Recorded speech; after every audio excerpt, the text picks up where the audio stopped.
And welcome back to ESPN 580 Orlando's Fight Night. I am Walt Bacon Logan. Shayna Baszler, the Queen of Spades, in action this Saturday. UFC pay-per-view starting at 10 o'clock on the main card, taking on undefeated Beth Correia. It's going to be a big fight, and on the phone with us right now is the Queen of Spades herself, Shayna Baszler. Shayna, thanks for joining us. Very excited to have you on. I'm a big wrestling fan, so we've got a little bit to talk about a little bit in this interview. Oh, that's awesome. That's awesome. I find the crossover is a lot bigger than people would imagine. Well, especially, down here, we're down in Orlando, which is essentially right. the new home of the WWE. We have the Performance Center and we have NXT. Yep. And I don't know if you've had a chance to come down to the Performance Center yet, but the place is just amazing.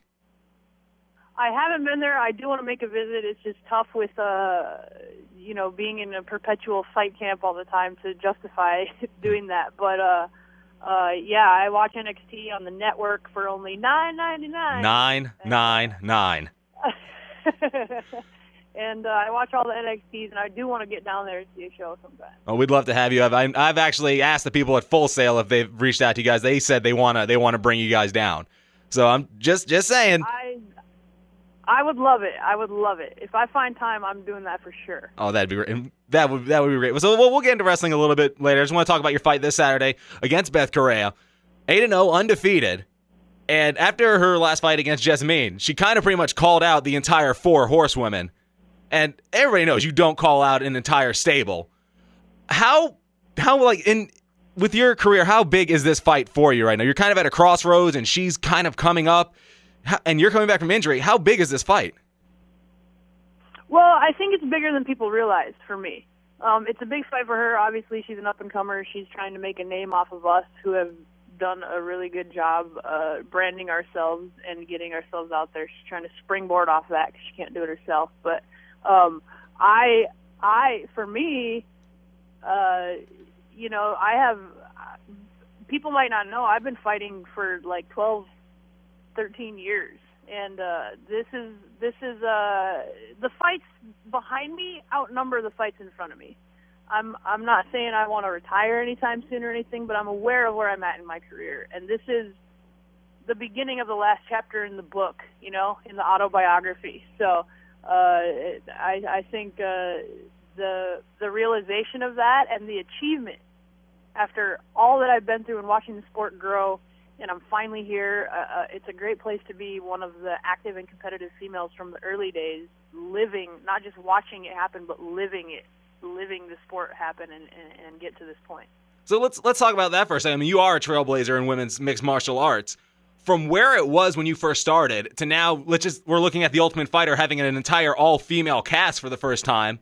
I mean, what does that mean to you, seeing how far women have come in the sport? Yeah, it's kind of a surreal thing, I try to explain to people that the UFC wasn't even a mainstream sport, let alone women doing the sport when I started. So there wasn't this dream. Girls can get up today and go to the gym and train with the dream of the UFC belt. I didn't have that. That wasn't a motivation for me because it just wasn't in the realm of possibilities in my lifetime. It wasn't. And it wasn't even an option. So the motivations were different back then, and to watch it be where a mom or dad can send their daughter to the gym to learn kids jiu-jitsu and have dreams.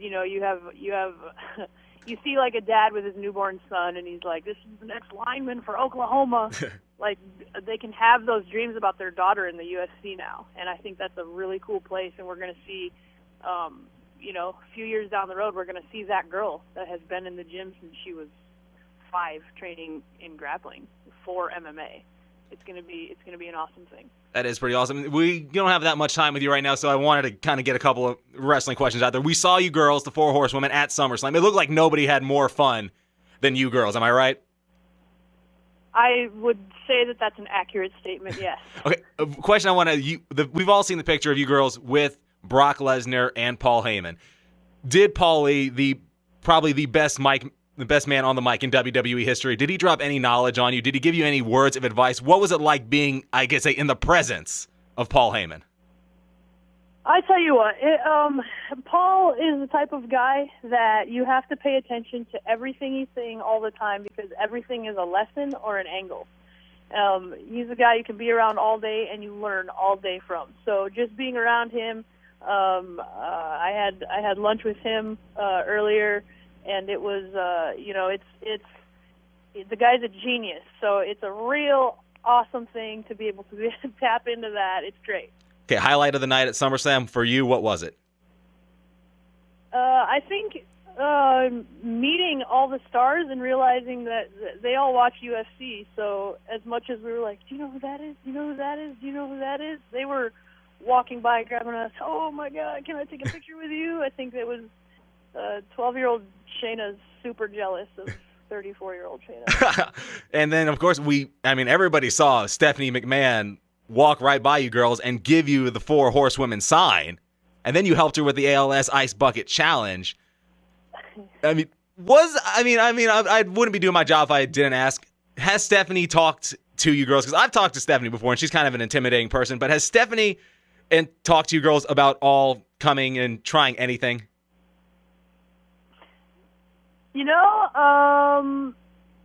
I think every wrestler that we've interacted with, we've done some training with Natalia as well. They are all trying to convince us to cross over. Oh. I think Stephanie has a little more invested, as she would want us clearly on the authority side of things, since we would probably trounce everyone in there, and they wouldn't want to be against that.